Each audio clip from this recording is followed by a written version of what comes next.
Grandpa, what do you think of the dams that Grandma was talking about earlier?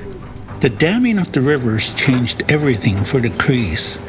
And still today, in people's minds, it is not just good or just bad. It is both at the same time.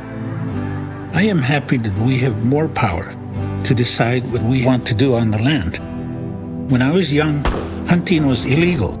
You could get your harvest seized by the authorities.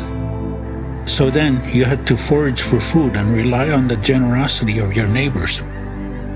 Now Crees can apply their own rules, not only for hunting but also for education, health services, and language preservation. We also get a more comfortable life and have access to modern tools, which you kids like so much.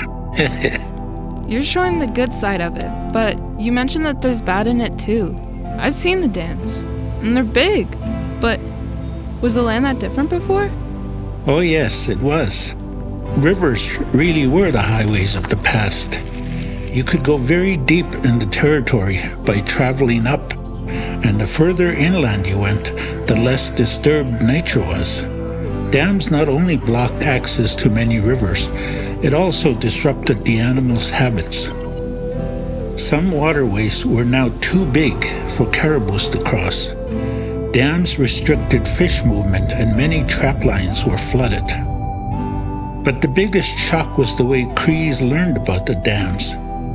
Governments in Quebec and Ottawa made a big deal of this project.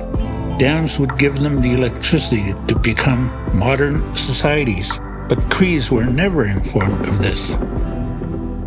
Some young Crees who spoke English, not a lot older than you are now, learned about the project in the newspapers and on the radio. An elder once said that for Crees, only beavers can build dams on our territory.